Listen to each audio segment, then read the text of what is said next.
이거 만들어서 뭐에 쓰게요? 2014년 한국항공우주연구원이 우주원자력 전지 개발을 시작했을 때 가장 많이 들었던 질문입니다. 플루토늄도 없는데 무슨 원자력 전지냐는 비판도 쏟아졌죠. 그런데 2022년 6월 누리호와 함께 우주로 올라간 이 쓸모없는 기술은 18개월 동안 고도 300km에서 단 한 차례의 고장도 없이 작동했습니다.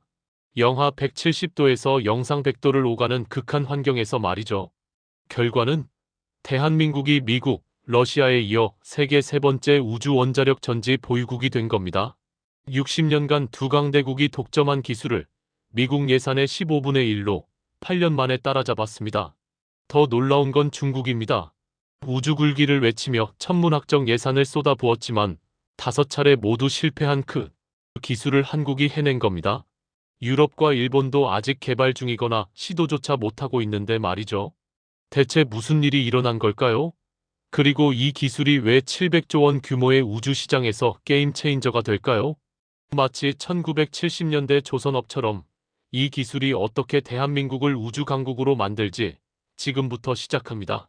1977년 발사된 보이저 1호 예상 임무 기간은 5년이었습니다. 그런데 47년이 지난 지금도 지구에서 240억 킬로미터 떨어진 성간 우주에서 신호를 보내고 있습니다. 도대체 어떤 배터리가 47년을 버틸까요? 태양전지, 목성만 벗어나도 쓸모없습니다.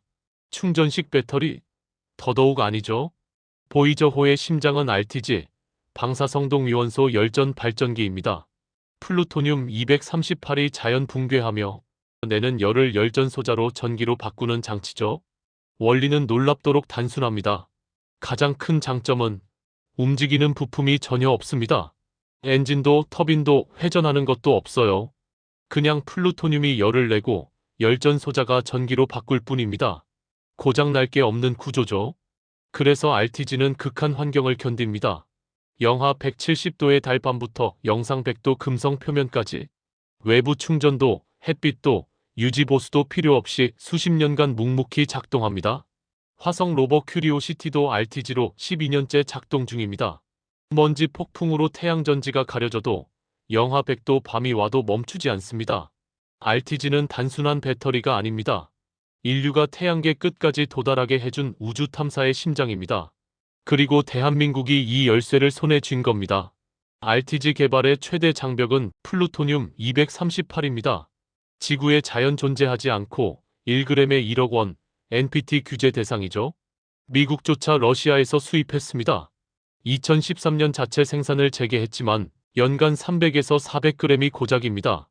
큐리오시티급 로버 하나에 4.8kg이 필요한데 10년 넘게 모아야 로버 한 대 분량입니다. 2014년 한국 연구진이 마주한 문제도 이것이었습니다. 플루토늄을 어떻게 구하지? 일반적 선택지는 두 가지.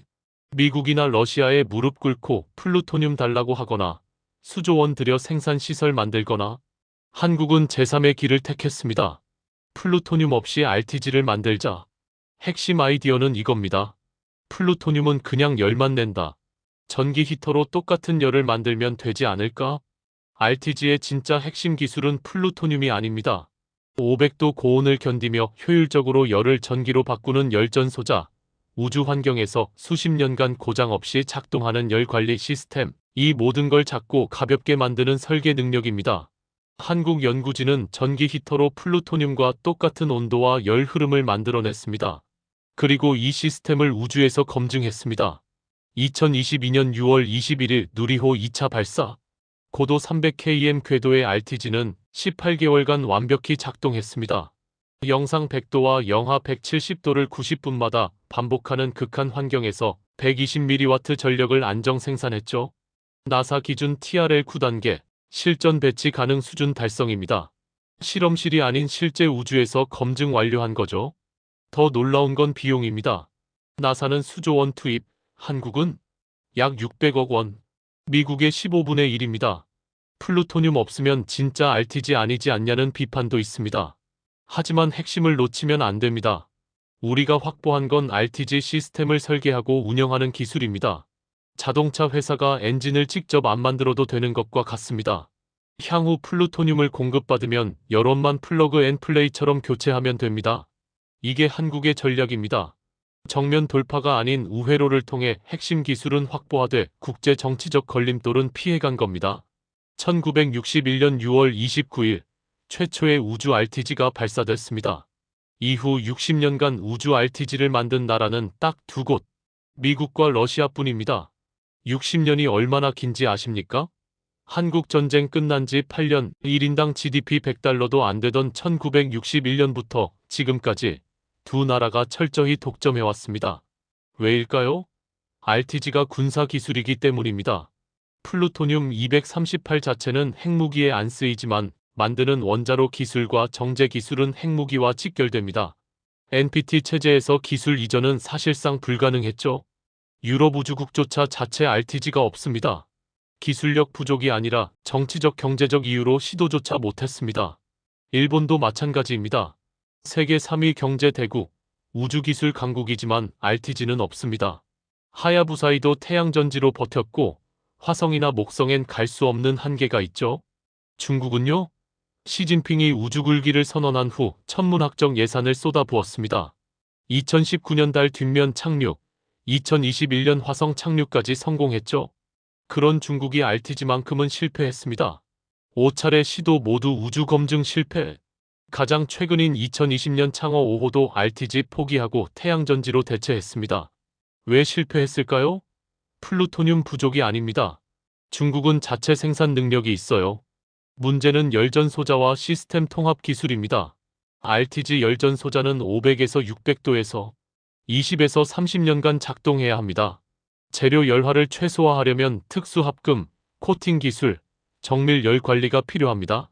실험실에선 되는데 우주에선 안 되는 이유죠. 한국은 이 벽을 넘었습니다. 누리호 RTG는 18개월간 무고장 작동을 입증했습니다. 대한민국이 미국, 러시아와 같은 반열에 올랐다는 겁니다. 60년간 두 나라만의 리그에 한국이 세 번째로 합류한 거죠. 더 중요한 건 우리가 여기까지 온 시간은 고작 8년입니다. 미국이 60년 걸린 일을 8년 만에 해냈습니다. 이제 세계 우주 개발 지도가 바뀝니다. 심우주 탐사, 달 기지, 화성 유인 탐사 모든 프로젝트에 RTG는 필수입니다. 그 RTG를 만들 수 있는 나라가 세 곳뿐이라는 건 한국이 모든 글로벌 우주 프로젝트의 잠재적 파트너가 됐다는 뜻입니다. NASA 아르테미스, ESA 달 기지, 일본 화성 탐사 이제 그들은 RTG 필요하면 한국을 쳐다봐야 합니다. 달은 낮과 밤이 각각 14일씩 이어집니다. 문제는 밤입니다. 영하 170도까지 떨어지죠. 이산화탄소 어느 온도보다 훨씬 낮습니다. 이 온도에선 금속이 깨지고 전자장비가 얼어붙습니다. 2013년 중국 창어 3호가 이 문제로 고생했습니다. 태양전지와 배터리로 버티려 했는데 밤마다 대부분 장비를 끄고 동면하는 방식으로 근근히 버텼죠. 태양전지와 배터리로는 달밤을 능동적으로 견딜 수 없습니다. 특히 인간이 머무는 달 기지라면 더더욱 불가능합니다. 2주 동안 생명유지장치를 끌 수는 없으니까요. 해법은 하나, RTG입니다. RTG는 햇빛 없어도 영하 170도에서도 전기를 만듭니다. 플루토늄 238은 밤낮 없이 일정한 열을 내고 그 열로 생명유지장치, 통신장비, 과학실험을 계속할 수 있습니다. 2032년 대한민국 달 착륙선이 달 남극에 착륙합니다.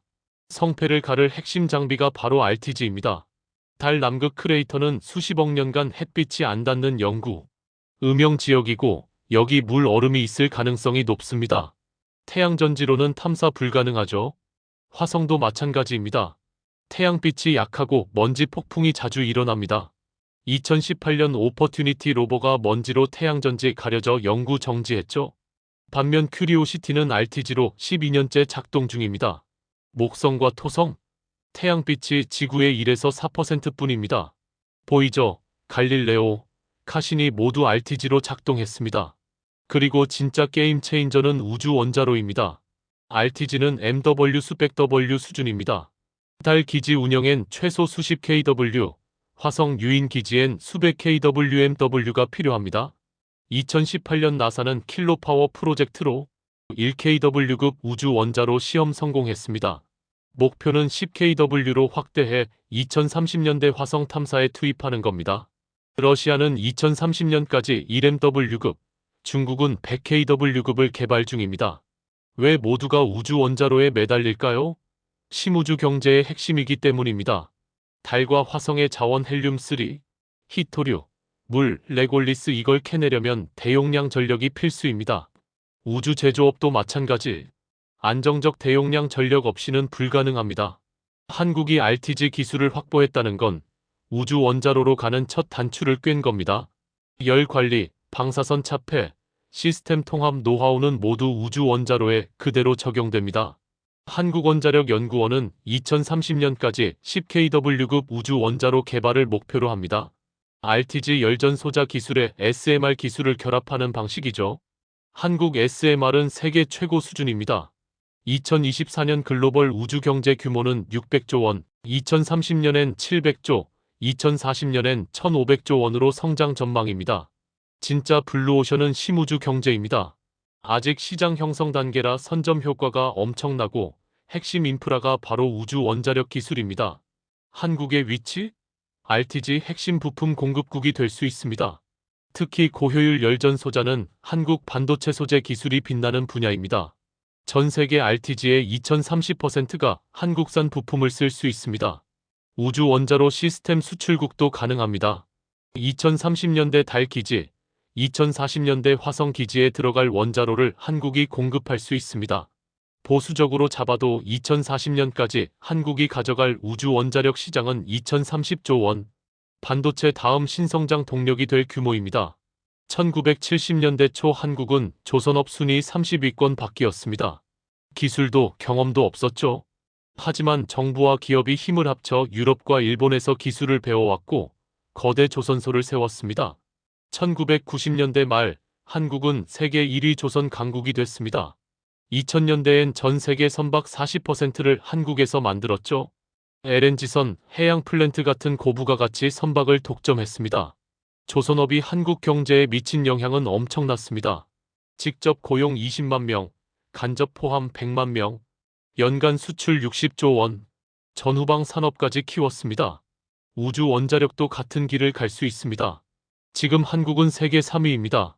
미국, 러시아와 격차가 있지만 따라잡을 수 있습니다. 조선업도 처음엔 일본을 따라갔지만 결국 추월했죠. 핵심은 세 가지입니다. 첫째, 지속적 기술 개발. 누리호 120MW는 시작입니다. 수더블유급, 수백 W급으로 키워야 합니다. 2030년까지 10kW급, 2040년까지 100kW급 우주 원자로 개발이 목표입니다. 둘째, 국제 협력 확대. 플루토늄 확보가 관건입니다. 자체 생산이 최선이지만 단기적으론 NASA 러시아와의 협력이 현실적입니다. 실제로 2023년 NASA와 MOU를 체결했습니다. 셋째, 민간 기업 참여. 한화에어로스페이스, LIG넥스원, 한국전력 이미 역량 있는 기업이 많습니다. 민간이 뛰어들면 개발 속도가 훨씬 빨라집니다. 2040년이면 대한민국이 우주 원자력 분야 세계 1에서 2위를 다툴 수 있습니다. 미국은 플루토늄 생산량에서, 러시아는 경제력에서 한계가 있습니다. 한국이 기술력과 비용 경쟁력으로 치고 올라갈 여지가 충분합니다. 한 가지 더 중요한 것, 국민의 관심과 지지입니다. 우주 개발은 장기 프로젝트입니다. 당장 돈이 안 됩니다. 10년, 20년을 내다보고 투자해야 하고, 그러려면 국민이 이해하고 지지해야 합니다. 이게 미래입니다. 1970년대엔 배 만들어서 뭐 하냐고 했지만 결국 조선업이 대한민국을 먹여 살렸습니다. 우주 원자력도 같습니다.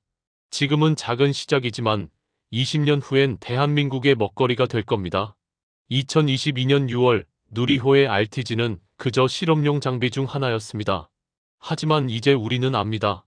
그 작은 장비가 700조 시장의 열쇠였다는 것을, 대한민국이 우주 강국으로 도약할 발판이었다는 것을. 1970년대 조선업이 그랬듯이 2020년대 우주 원자력이 대한민국의 새로운 신화를 만들 겁니다.